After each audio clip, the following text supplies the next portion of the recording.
प्यारे बच्चों नमस्कार। पार्शियल डिफरेंशियल इक्वेशन के इस लेक्चर में आप सभी का बहुत बहुत स्वागत है। एक बहुत इंपॉर्टेंट सा टॉपिक है जिस पर भी हम आज इस लेक्चर में डिस्कस करने वाले हैं। The integral surface passing through a given curve. ये बहुत इंपॉर्टेंट सा टॉपिक है जिसको कि डिस्कस करेंगे और इसके बेसिक फंडामेंटल समझ करके इसको करने का प्रयास करेंगे। इट मीन्स जैसे हम जो लैंग्वेज मेथड्स में इक्वेशन सॉल्व करते थे PP plus Q Q bar को, तो उसका जो सोल्यूशन होगा किसी एक पर्टिकुलर पॉइंट से पास करेगा। ठीक है, पैरामेट्रिक कर्व से पास करेगा, उसी का हमको कंबाइन करके सॉल्यूशन निकालना है। तो इंटीग्रल सरफेस बहुत बेसिक सा कंसेप्ट बेस्ड प्रॉब्लम्स है। तो आइए इसको समझते हैं। सबसे पहले एक डिफरेंशियल इक्वेशंस की हमको जरूरत होगी, तो हम नॉर्मली कंसिडर करेंगे। आप मान लेंगे let let p p plus is equal to r p be a given partial differential equations. ये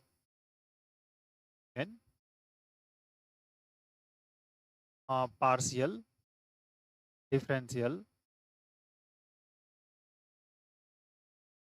पार्शियल डिफरेंशियल इक्वेशंस। ठीक है प्यारे बच्चों, देखिए दैट इज इंपॉर्टेंट। समझ में आई बात। अब पार्शियल डिफरेंशियल इक्वेशन अगर P P plus Q Q to R के फॉर्मेट में दिया है तो इसका ऑक्सिलरी इक्वेशंस होगा।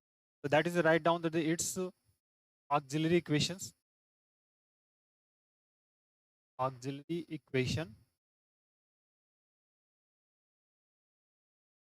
ऑक्सिलरी इक्वेशंस क्या लिखते हैं आप? डी एक्स अपॉन पी लिखा जाता है and D Y upon Q and next D Z upon R. तो ऑक्सिलरी इक्वेशंस हो गया, ये दैट बहुत इंपॉर्टेंट है। अब ऑक्सिलरी इक्वेशंस हमको क्या प्रोवाइड करता है? ऑक्सिलरी इक्वेशंस हमको प्रोवाइड करता है गिवन टू इंडिपेंडेंट सॉल्यूशन। जो ऑक्सिलरी इक्वेशंस होता है give the two independent solutions. The two independent independent solution. Independent solutions में मतलब क्या आपका आता है? X Y Z equal to one. क्या समझ में आ रही बात? And B X Y Z equal to C two. ये इंडिपेंडेंट सॉल्यूशंस होता है। One two three four. समझ में आई बात आपको? पहला, आपको जब PP plus Q Q equal to R का पार्शियल डिफरेंशियल इक्वेशन दिया होगा linear equation, so it's auxiliary equation दिया रहेगा D X upon P D Y upon Q D. अब ऑक्सिलरी इक्वेशंस हम ऑलरेडी बड़े डिस्कस कर चुके हैं प्रीवियस लैग्रेंज मेथड्स में। तो ऑक्सिलरी इक्वेशंस होता है हमको प्रोवाइड करता है टू इंडिपेंडेंट सॉल्यूशन। तो हमने कंसिडर कर लिया स्टूडेंट कि consider the u x Y z c one और v x Y z c two. अब यहीं पे हमारा वर्कआउट स्टार्ट होता है। Obtain obtain obtain integral surface integral surface. और सरफेस क्या होगा? जो इंटीग्रल सरफेस है, integral surface which is passing through passing ठीक है, passing passing through curve, passing through the curve curve whose parametric parametric parametrics whose parametrics form is given by। ठीक है, parametric जो कर्व होगा, दैट इज बेसिक फंडामेंटल समझ रहे हैं आपको। इंटीग्रल सरफेस फाइंड करना है which is passing through the curve whose parametric form is given by x is equal to xt, y is equal to yt, z equal to zt। It means X Y X T Y T Z T का क्या मतलब है? X is the function of T, Y is the function of T and Z is the also function of T. समझ में आ रही बात है पहला? हाँ ठीक है बेटा। देखो कह रहे हैं कि जो पैरामेट्रिक कर्व होता है, तो पैरामेट्रिक मतलब x is function of T, Y is function of t और z is also is function of t है। ठीक है, क्या अनदर वेरिएबल्स के फंक्शन होंगे। अब इन पैरामेट्रिक जो वैल्यूज है इक्वेशन 3 एंड 4 में, इसको हम लोग पुट करेंगे, ठीक है। तो putting the value of parametric in equation number 3 and 4, putting the value of x Y Z 3 and 4, ठीक है। 3 एंड 4 में पुट कर दीजिए। जैसे 3 एंड 4 में पुट करेंगे, यहाँ पे देखिए तो लेफ्ट हैंड साइड क्या आ जाएगा, u, यहाँ आ जाएगा X T, Y T and Z T equal to C1, और यहाँ पे हो जाएगा v X T Y T Z T equal to यहाँ पे C2। Equation number 5 and equation number 6। अब आपको क्या करना है, सॉल्व करना है इसको, solving 5 and 6, 5 and 6 and find out relation between C1 and C2, ठीक है। क्या करना है आपको, 5 और 6 को सॉल्व करना है, बहुत इंपॉर्टेंट समझिए, दैट इज इंपॉर्टेंट। देखिए यहाँ पे क्या करना सॉल्विंग इक्वेशन 5 एंड 6, ठीक है। eliminating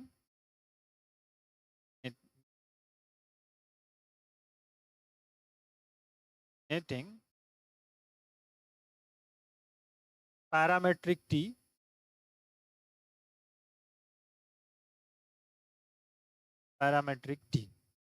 and find relation between C1 and C2। यहाँ पे कांस्टेंट जो है C1 एंड C2 कांस्टेंट है।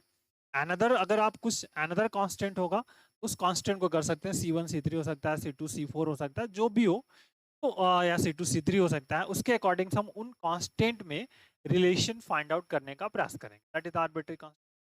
जब आप रिलेशन फाइंड आउट कर लोगे, आफ्टर हम क्या करेंगे, C1 और C2 की वैल्यू को पुट कर देंगे, ठीक है। Find the relation between C1 and C2, then putting the value of C1 and C2, we get required integral surface. Get required integral surface. Surfaces. So that is the work. ये बहुत important सा concept है, हम इसके basic को समझ पा रहे हैं। अब देखिए, तो आपको पहले एक एक पॉइंट्स को समझना है और करना क्या है। इस पॉइंट को समझो आप स्टूडेंट, करना क्या है, ये मेन फोकस ऑफ पॉइंट है, ठीक है। मेन फोकस ऑफ पॉइंट हमारा यही है कि हमको इसमें करना क्या है। पहले इक्वेशन दिया रहेगा, उसका ऑक्सिलरी इक्वेशन, फिर 2 इंडिपेंडेंट सॉल्यूशन, फिर पैरामेट्रिक कर्व। पैरामेट्रिक कर्व जो होगा उसकी हेल्प से एक्स वाई जेड जो होगा उसको पैरामेट्रिक फॉर्म में लिखेंगे, और फिर उन सब की वैल्यू को उस पर्टिकुलर जो सॉल्यूशन इंडिपेंडेंट सॉल्यूशन है उसमें पुट करना है। उसकी हेल्प से आपको पैरामेट्रिक कांस्टेंट जो पैरामेट्रिक टी है उसको एलिमिनेट करना है, और कांस्टेंट आर्बिट्री कांस्टेंट में रिलेशन फाइंड करना है। देन फिर put the value of C1 and C2, या जो आर्बिट्री कांस्टेंट ये जो 3 और 4 रख रहा है दिख रहा है, उस वैल्यू को पुट कर देना है। Then we get the required result. तो आइए अब इस पे क्वेश्चंस करते हैं, और जो बेसिक और फंडामेंटल और स्मार्ट से क्वेश्चंस होंगे जिनको हम लोग करने का प्रयास यहाँ पे करेंगे। देखिए, 2 क्वेश्चंस है। Find the integral surface of linear partial differential equation this and this which contain the straight line, ठीक है। पहला question, find the integral surface of linear partial differential equation which passes through the circle and something। बहुत important है। तो first वाले question पे आते हैं। मेन अब यहाँ पर जो वर्कआउट होगा, मेथड ऑफ मल्टीप्लायर्स यूज होंगे, और डायरेक्ट भी मे भी पॉसिबल हो तो करेंगे। तो मेन मल्टीप्लायर्स को हम अब एक साथ ही करने वाले हैं। दोनों मल्टीप्लायर्स जो, अगर 2 इक्वेशन इंडिपेंडेंट है तो दोनों मल्टीप्लायर्स की कहानी अगर वर्कआउट्स होगा तो दोनों मल्टीप्लायर्स को एक साथ फाइंड आउट करेंगे। समझ में आ रही बात आपको? तो मतलब रेशियो 3 रेशियो रहेंगे, 4 एंड 5 भी फाइंड करने का प्रयास हम यहाँ पे करने वाले हैं। तो देखिए सोल्यूशंस में हम बात करते हैं। तो सोल्यूशंस में जो हमारे पास दिया है student, x Y square plus z into p minus Y और x square plus z into q is equal to x square minus Y square to z. This is equation number 1, ठीक। अब आपको क्या करना है, पहले first we can compare p p plus Q Q equal to r. तो यहाँ पे कंपेयर कर दीजिए p p plus Q q is equal to are. This is equation number 2। Compare, तो p is equal to X Y square plus Z, और q is equal to minus Y X square plus Z, और फिर r is equal to, that is important, X square minus Y square to Z. ठीक है, fundamental clears. अब write down the auxiliary equations. क्या करना है, write down auxiliary equations. इसको कहते हैं लैग्रेंज ऑक्सिलरी इक्वेशन। ठीक है बेटा। So now this is the dx upon p, dy upon q and dz upon r. Put now and values, calculate this. तो देखिए dx अपॉन p में हम क्या करते हैं, दिस इज द x, और फिर y square plus Z, this is dy upon minus Y और एक्स स्क्वायर प्लस जेड, और is equal to dz upon this is square minus Y square into Z. अब यहीं से work out start होगा, that is the equation, मान लीजिए ये आपके पास 3 है। अब आपको मल्टीप्लायर्स फाइंड करना है। पहले तो हम डायरेक्टली चेक करेंगे, तो डायरेक्टली अगर हम वैल्यू ले रहे हैं फर्स्ट सेकंड लेंगे तो डी एस डी वाई लिया तो जेड कैंसिल होना चाहिए, नहीं हो सकता। डी वाई डी जेड लेंगे तो कैंसिल होना नहीं हो सकता है, और फर्स्ट और थर्ड लेंगे तो भी कैंसिल नहीं होगा। तो अब हमको क्या करना है, फाइंड करना है, फाइंड द मल्टीप्लायर्स।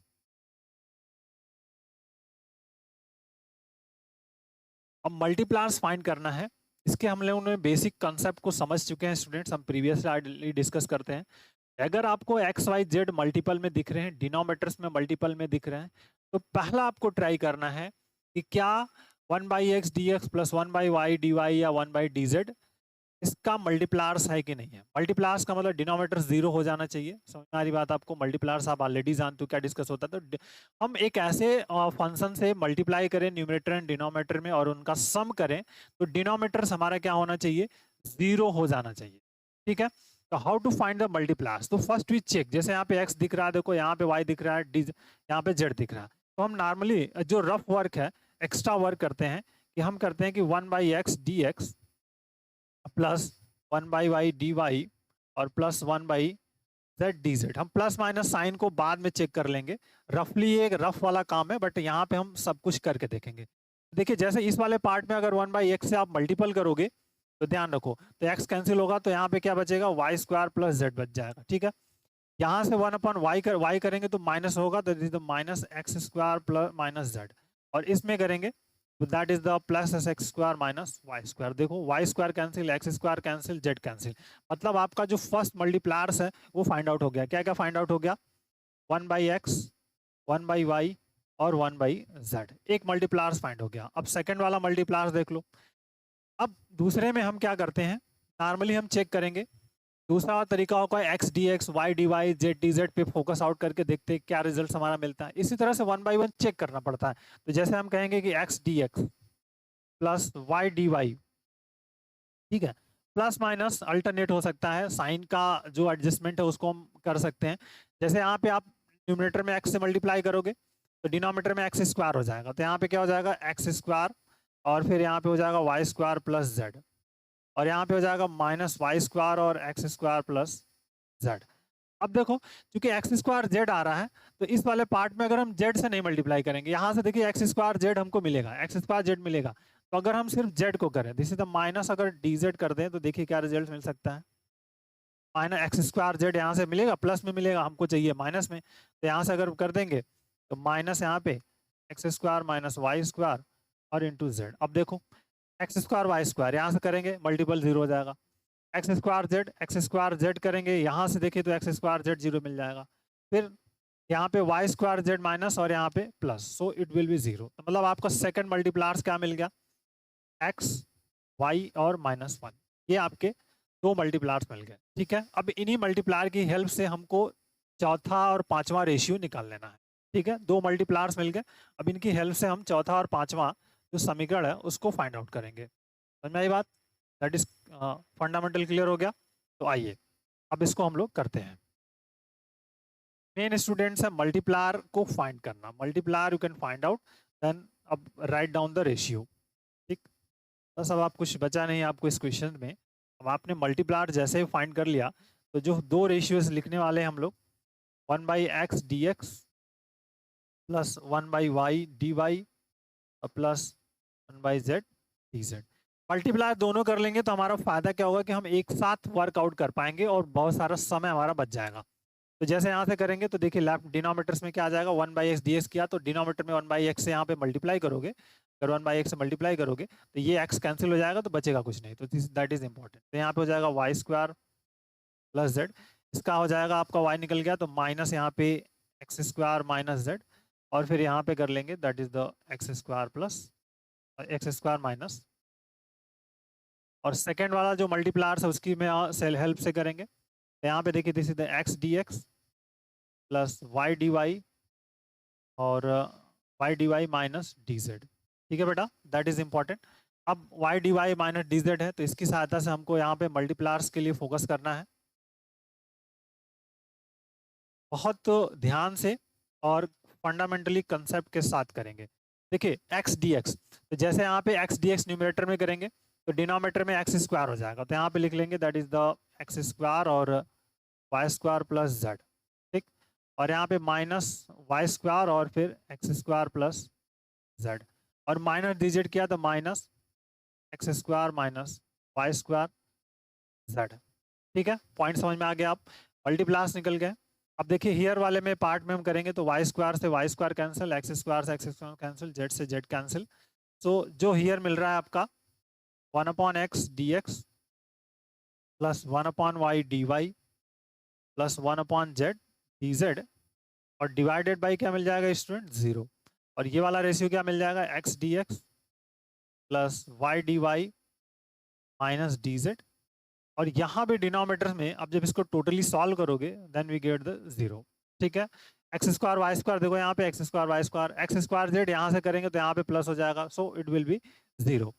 तो हमारे पास दो मिल गए, अब दो सॉल्यूशंस हमको यहाँ पे फाइंड आउट हो जाएंगे। ठीक है, तो नाउ 1/x, ठीक है, 1/x dx plus 1/y dy plus 1/z dz equal to 0 be a solutions. ठीक है sir, be a solution. So now integrate कर दो अब आप 1/x dx plus 1/y dy और plus 1/z integration dz is equal to 0। Integration, so log of x plus log y plus log z is equal to, और यहाँ पे दोनों तरफ log है तो इधर भी लिख देंगे log ऑफ c1। ठीक, यहाँ पे क्या हो जाएगा log of x Y z, इधर जाएगा log ऑफ c1। बात समझ में आ गई आपको? फंडामेंटल पहला क्लियर हुआ। फार्मूला कौन से लगा दिए यहाँ पे, log m इंटू एन वाला फार्मूला लगेगा, that is the log of m plus log n। तो वी गेट इधर x Y Z equal to c1। ये आपका पहला सोल्यूशन मिल गया जिसको कहते हैं u। ठीक है, तो this is the equation number 1 2 3, ये 4 हो जाएगा आपका। इसको कहते हैं u(x,y), मतलब u(x,y,z) इक्वल टू c1। ये पहला फाइंड आउट हो गया। अब दूसरा देखिए आपका, ये फर्स्ट वाला 0 हो गया, इसको ले लिया, अब इसको ले लेंगे, दैट इज इंपॉर्टेंट। तो here x dx plus y dy minus dz equal to 0 be a solution. ठीक है, तो अब यहाँ पे इंटीग्रेट कर दीजिए, this is the x dx और plus integration of y dy minus integration of dz equal to 0। ठीक है बेटा, इंटीग्रेट कर दीजिए तो x square by 2 plus y square by 2 minus z is equal to c2। अब एलसीएम लेकर के सॉल्व कर लिए, this is the x square plus y square minus 2z, और यहाँ पे इज इक्वल टू 2c2। क्योंकि 2c2 यूज नहीं कर सकते तो एक अनदर कांस्टेंट यूज कर लेंगे, that x square plus y square minus 2z equal to c3। There the C3 बराबर चाहो तो आप लिख लो 2। Equation number 5। अब आपको यहीं से फोकस आउट करना है। एक आपका है एक्स वाई जेड जो आपके पास है C1 है, इक्वेशन नंबर 4 है। अब आपके पास कह रहा है कि which is passing through, which is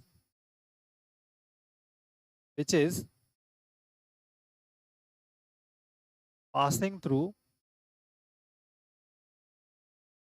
लिखा हुआ है x plus y is equal to 0 and z equal to 1। Questions में का पार्ट है आपका कि passing through the x plus y straight line, x plus y equal to 0 और z equal to 1 पर ये पास हो रहा है। तो अब हम क्या करेंगे, इसके अकॉर्डिंग हमको इसमें पैरामेट्रिक जो है ना इंट्रोड्यूस करना है। तो पैरामेट्रिक इंट्रोड्यूस कैसे होगा, हम यहाँ पे कंसिडर करेंगे, मान लेंगे जैसे let x is equal to t, x equal to t या y इक्वल टू टी, जो मर्जी आपकी कंसिडर कर लो। z के साथ कुछ नहीं कर सकते क्योंकि z हमारे पास 1 ऑलरेडी कांस्टेंट। जैसे x इक्वल टू टी मानोगे तो इस वाले में पुट करोगे तो y इज इक्वल टू क्या मिल जाएगा, माइनस टी मिल, और यहाँ z इक्वल टू 1 ऑलरेडी है। अब x y t की वैल्यू जो है 4 एंड 5 में पुट कर देना है, ये ऑलरेडी हम ऊपर डिस्कस कर सकते हैं। Putting the value of x y z in 5 and 4, जो 4 एंड 5 है, पुट कर दीजिए। अब देखिए क्या क्या क्लियर कंसेप्ट आपका यहाँ पे बन पा रहा है।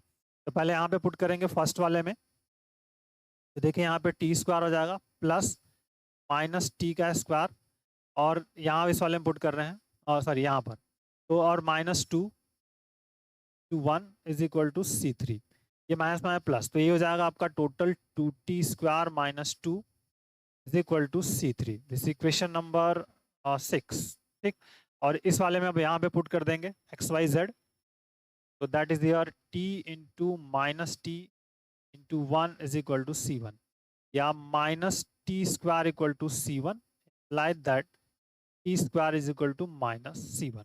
ठीक है, ये हो गया आपका 7। इनकी सहायता से 6 और 7 को सॉल्व करेंगे, तो हम t को एलिमिनेट करना है, तो यहाँ से टी स्क्वायर की वैल्यू यहाँ पे पुट कर देंगे। ठीक है, तो यूजिंग 6 एंड 7, यूजिंग 6 एंड, देखिए यहाँ से हो जाएगा 2 और यहाँ पे होगा माइनस C1, और minus 2 is equal to C3। तो सबको इधर लेके चले जाइए, तो हो जाएगा आपका 2C1 और plus C3 minus 2 equal to 0।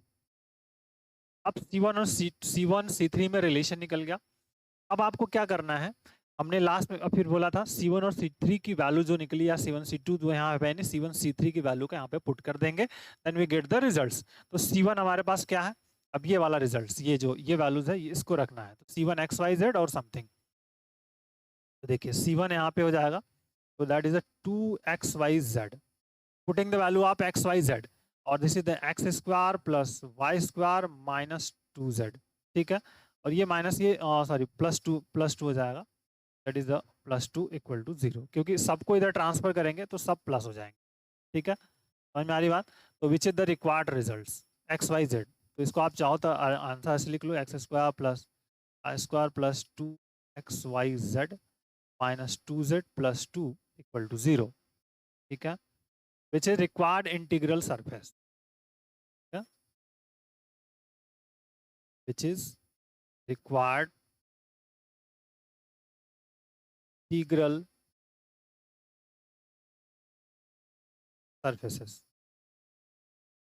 ठीक है, तो ये तरीका है स्टूडेंट्स, हम इस तरह से इस पार्ट को कर पा रहे हैं। तो देखिए तरीके को समझना है, मेन आपका है मेथड ऑफ मल्टीप्लायर्स को फाइंड करना।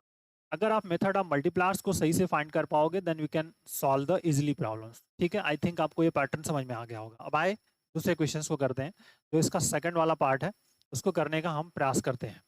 दो क्वेश्चंस लिए हैं, एक क्वेश्चन ये हो गया, सेकंड क्वेश्चन भी करेंगे इसी तरह से, मल्टीप्लायर्स को पहले फाइंड करेंगे, then you can solve the problems. ठीक है, तो आइए थोड़ा मल्टीप्लायर्स को करते हैं फाइंड यहाँ पे, और क्वेश्चंस को करने का प्रयास करते हैं।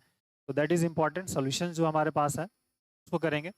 Solution is the main important की है, सोल्यूशंस को हमको करना। तो देखिए आइए देखते हैं, दैट इज द 2i और z minus 3 2p plus 2x minus z 2q is equal to y, और that is 2x minus 3।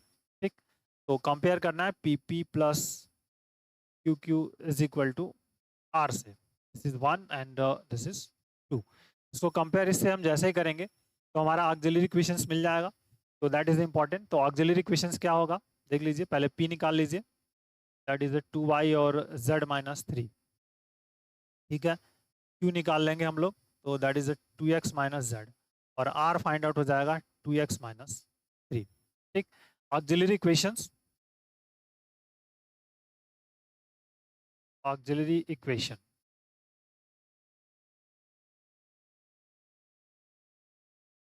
Auxiliary equations में हम जो वर्कआउट्स करते हैं कि dx upon p and dy upon q और dz upon r, that is important. Basic सा point out है। ठीक है, अगर आपको पैटर्न समझ में आ रहा तो that is the basic fundamental. अब यहाँ पे देखिए क्या करना है students, dp upon, so sorry not dp, this is dx upon, dx upon something. Clear concept है? तो देखिए dx अपॉन क्या हो जाएगा, p की वैल्यूज यहाँ पे है, that is the 2y and z minus 3 is equal to dy upon, this is important, 2x minus z। और नेक्स्ट हियर dz है और 2x माइनस 3। ठीक, प्रॉब्लम हो रहा था, दैट इज इंपॉर्टेंट, चेक करना पड़ता है हो रहा है तो दैट इज इंपॉर्टेंट। ठीक, अब देखिए स्टूडेंट्स यहाँ पे समझिए, कुछ चीज़ों को समझते हैं। जैसे हम पहले सेलेक्ट करते हैं फर्स्ट एंड सेकंड, तो उसमें से y अगर लेते हैं तो z कैंसिल हो जाता है, ये पॉसिबल नहीं है। लेकिन अगर हम फर्स्ट, ये फर्स्ट है, ये सेकंड है, यहाँ थर्ड है, फर्स्ट एंड थर्ड को लें तो देखिए y कैंसिल हो जाएगा, यहाँ पे y कैंसिल हो जाएगा, तो कुछ तो रिलेशंस बनेगा, तो फिर एक सोल्यूशन मिल जाएगा। फिर उसके बाद मल्टीप्लायर्स का यूज करेंगे। तो पहले यहाँ पे ले लेते हैं जो हमको फाइंड आउट हो सकता है, टेकिंग फर्स्ट एंड थर्ड्स। तो देखिए this D X upon 2y z minus 3, हमको दोनों तरह से सोचना है, ऐसा नहीं है कि सिर्फ मल्टीप्लायर्स पर फोकस करना है। ठीक है, that is important, 2x minus 3। अब देखिए बेसिक फंडामेंटल क्या बन सकता है, क्या क्या कैंसिल हो रहा है आपके यहाँ पे, क्लियर, y से y कैंसिल हो जाएगा, इसका क्रॉस मल्टीपल कर दीजिए और इधर चले जाएंगे तो 2x minus 3 into D x, और इज इक्वल टू यहाँ पे कर लेंगे तो 2z माइनस 6 और dz। ठीक है, इंटीग्रेट कर दीजिए आप, इंटीग्रेशन हो जाएगा तो 2x minus 3 in d x is equal to integration 2z minus 6 to dz। बहुत बढ़िया, समझ में आएगी बात आपको। अब देखिए इंपॉर्टेंट क्या है यहाँ पे, इंटीग्रेशन इस वाले पार्ट का पहले वाले पार्ट का जैसे करेंगे तो क्या मिलेगा, 2 इंटू एक्स स्क्वायर बाई 2 और माइनस 3x, यहाँ जाएगा 2 into Z square by 2 minus 6z और प्लस c1। तो ये 2 से 2 कैंसिल, यहाँ से 2 से 2 कैंसिल, ये खत्म, ये खत्म। अब this is the x square minus 3x, इसको लेफ्ट में जाएंगे minus z square plus 6z। ठीक है, इज इक्वल टू c1। ये आपका पहला सॉल्यूशन फाइंड आउट। ठीक है, that is the first solution. तो अब इक्वेशंस आप बना लीजिए, 1 2 थी, ये 3 था, इसको हम 4 बनाएंगे, 4।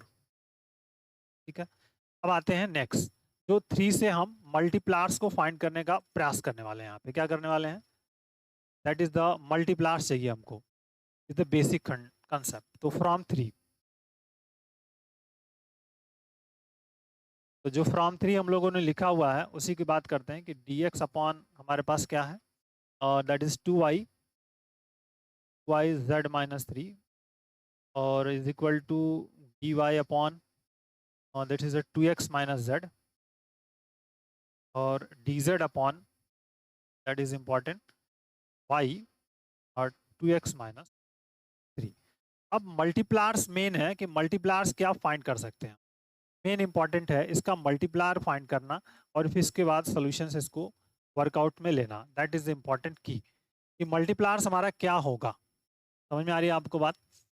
अब आपको चेक करना पड़ेगा हम कैसे, किस पॉइंट ऑफ व्यू से, किस तरह से इसको कंसेप्टली वर्कआउट्स कर सकते हैं। जैसे अब यहाँ पर एक एक पॉइंट को समझिए, d x d y d z है, तो मल्टीप्लायर्स को आपको ढूंढना पड़ेगा क्या क्या हम बेसिक फंडामेंटल यहाँ पे डेवलप कर सकते हैं। जैसे आइए देखते हैं टफ वाला काम, जैसे वाई जेड है, तो वाई जेड अगर कहीं दिख रहा है नहीं दिख रहा है, लेकिन यहाँ पे है।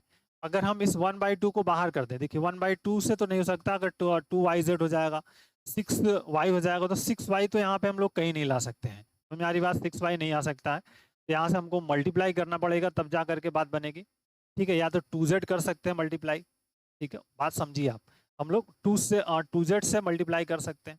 ठीक है, एक कंसेप्ट बेस हो सकता है। जैसे इसको हम कहें कि आप मान लीजिए dx लेते हैं, तो dx देखिए, अगर इसको हम मल्टीप्लाई कर दें तो यहाँ क्या मिलेगा, 2yz और -6y मिलेगा। ठीक है ना। अब देखिए, तो यहाँ पर अब हमको चाहिए सिंपल, अगर y चाहिए 2xy चाहिए, 2xy यहाँ से मिल सकता है, लेकिन अब प्रॉब्लम्स होगी थिंकिंग करने की, तो 6y चाहिए, तो अगर dz के साथ हमको 3dz करना पड़ेगा। ठीक है, 3dz करेंगे तब, सॉरी 2z करना गलत, 2dz करना पड़ेगा। तो अगर 2dz करेंगे तो यहाँ पे देखिए हो जाएगा, अभी बीच वाला छोड़ दिया हूँ, यहाँ पे हो जाएगा 2, तो यहाँ हो जाएगा 2 2 जा 4xy, समझिए 4xy और -6y। अब प्रॉब्लम्स यहाँ पे है कि हमको y चाहिए, समझ में आ रही बात। तो अगर हम यहाँ पे कर दें कि 2y dy कर दें, देखिए, तो यहाँ पे अगर करेंगे तो इसमें मल्टीप्लाई कर देंगे 2y, तो क्या हो जाएगा 4xy हो जाएगा, और माइनस 2z हो जाएगा, 2yz।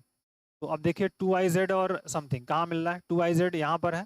ठीक है, 4xy समथिंग ये दिख रहा है आपको, 4xy जो वर्कआउट्स है, तो कोई बात नहीं, अगर मैं यहाँ माइनस कर लूँगा तो ये माइनस हो जाएगा, ये प्लस हो जाएगा, 6y यहाँ से निकल जाएगा, 6y यहाँ से, मतलब ये इस तरह का ये कंसेप्ट बन जाएगा, ये वाला फंडामेंटल। ठीक है, समझ में आ रही बात। तो ये आपको मल्टीप्लायर्स को एक एक करके वैल्यूज को पुट करके चेकआउट करना पड़ेगा, देन यू कैन सिंप्लीफाई। ठीक है, आई थिंक आपको ये पैटर्न समझ में आ रहा होगा। तो आइए, इसके मल्टीप्लायर्स हमको मिल गए, क्या क्या मिल गए, 1 2y और -2 मिल गया मल्टीप्लायर्स। तो इस पर अब काम कर वर्क कर लेते हैं। मल्टीप्लायर्स हमको फाइंड आउट हो गए, तो बस मल्टीप्लायर जैसे फाइंड आउट हो गया तो बात बन जाएगी। तो dx और +2y dy और -2dz जैसे करेंगे तो यहाँ पे हो जाएगा आपका, कोई दिक्कत नहीं है, 2y और z-3। यहाँ पे करेंगे तो +2y और 2x - z।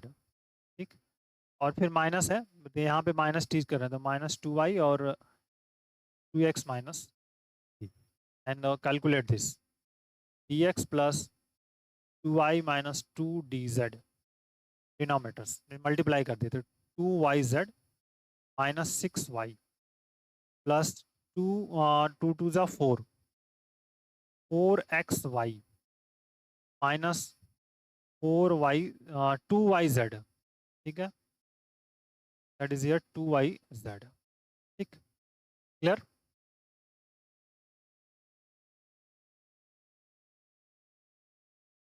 देखिए यहाँ 2yz हो जाएगा, इस वाले में इसका मल्टीप्लाई कर देंगे, यहाँ इसका करेंगे तो -4xy और माइनस माइनस +6y। अब देखिए 6y से 6y कैंसिल, 4xy से 4xy कैंसिल, 2yz से 2yz कैंसिल, तो दैट इज इंपॉर्टेंट, 0 मिल गया। और dx प्लस, और यहाँ पे dy भी, और 2y dy और -2dz और डिवाइडेड बाई 0, तो दैट इज इंपॉर्टेंट। तो सॉल्यूशंस हमको एक मिल गया, कौन सा, dx plus 2y dy -2dz equal to 0। अब इसको इंटीग्रेट कर दीजिए आप,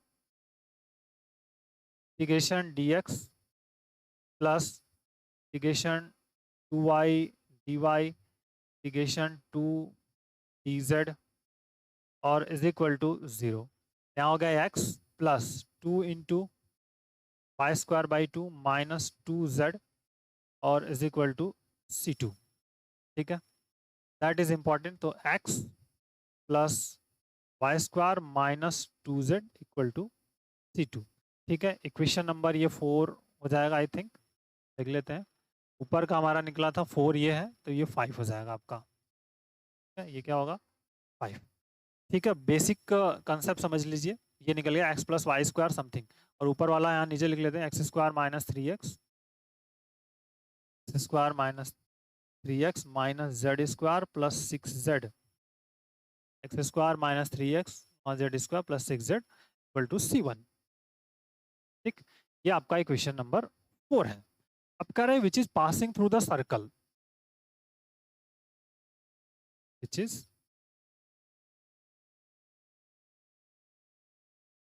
पासिंग थ्रू द सर्कल। यदि आप पासिंग थ्रू द सर्कल जो दिया हुआ है एक्स जेड इक्वल टू 0 और x square plus y square is equal to 2x। ठीक है, अब देखिए स्टूडेंट्स क्या करना है हमको यहाँ पे बेसिक पैरामीट्रिक में कन्वर्ट करना है। तो हम मान लेंगे यहाँ पे लेट कर लेंगे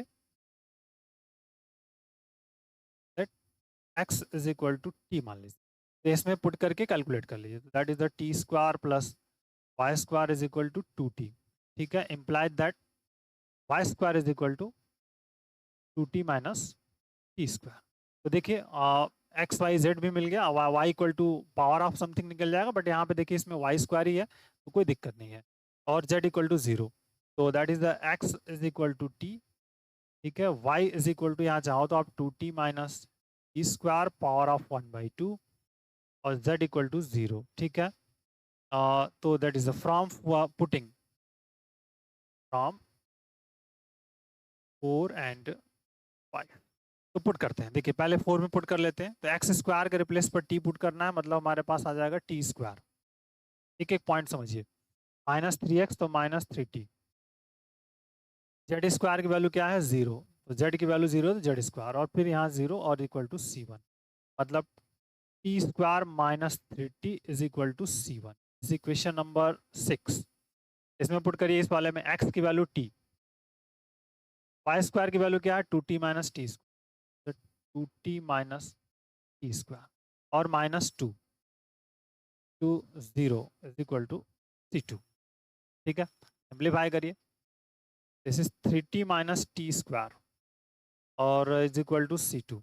अब देखिए T square minus 3t c1 है, और यहाँ तो इसको माइनस कॉमन कर लीजिए, t square minus 3t is equal to c2। और इसके रिप्लेस पर क्या लिख देंगे, इस वाले यूज करके इसके रिप्लेस पर हम देखिए लिख देंगे c1। तो -c1 is equal to c2, या c1 plus c2, c1 plus c2 equal to 0। ठीक, और c1 और c2 का मान रख देंगे कहाँ से, फ्रॉम 4 and 5 से, putting the value of c1 and c2, putting the value of c1 and 2 from 4 and 5। तो 4 and 5 से c1 और c2 का मान रख दीजिए। तो 4 and 5 क्या हमारे पास यहाँ पे एक्स स्क्वायर समथिंग और ये दियर। ठीक है, तो दैट इज इम्पॉर्टेंट, तो रख देते हैं c1 का x square minus t x plus minus z square plus 6z। ठीक, और place x plus y square है, और x plus y square -2z equal to 0। ये आपका c2 की वैल्यूज है। रीअरेंज कर दीजिए, x square plus y square minus z square और 3x प्लस x तो -2x।